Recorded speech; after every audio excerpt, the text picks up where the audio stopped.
Bhubaneswar kit छक vending zone में भयावह अग्निकांड निआरे पोड़ी जाइछि 16टी दुकान। अग्निकांडर कारण स्पष्ट थिबा बेले चंद्रशेखरपुर दमकल बाहिनी निया को आयत्त करिछि। सेपटे भेंडिंग जोन पछपटे थिबा विवादित लिंगराज पाइप इंडस्ट्रियल जगारु निया व्यापीथिबा अभियोग करिसंती क्षतिग्रस्त दुकानी माने।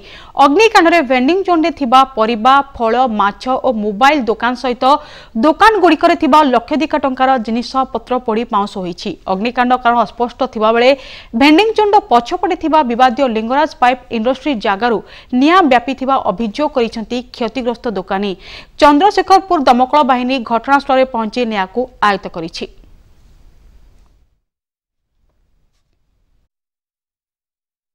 खाई पी के जस्ट खाया बही तो फोन कला निया लगी जाइए बोलिकी आम दौड़ी आसिक देखला बेलू प्रबल जोश निया जलुची आम पाखक जापलुनु। आम पैसा पत्र आमर सब जिनस पत्र भितर था सब पोड़ी निया निया ये पचर गोटे आम प्लट अच्छी भेंडिंग जोन पछपटे से सब सिकुड़िया पिला सब निया लगुले अलिया गदे एत जोर से निया लगे जहाँफल से निया कंट्रोल कर पाना से आम दुकान आसी लगी जाइए। समस्त खरा बेले 12 ରୁ 12:30 भितर दुकान बंद कर बेपार जहाँ थिला पैसा पत्र रखी जाइलु खाइापी से समय आम भेंडिंग जोन पछपटे जो प्लट टी अच्छी लिंगराज पाइपर से 2-3 जन सिक्यूरीटी रही खरा बेले बहुत गछ लटा भितर था सुखिकी अलिया था तादेह निया लगे से निया लगेला फल पवन बोईकी आसी भेंडिंग जोन लगी सब धूली साथ निआटा से पटू लग जाए निआटा जेहेतु दक्षिण पवन होची आस्ते धरिकी दुकान धराई दुकान 16टी दुकान आमर था सब दुकान भस्मीभूत हो जलिकी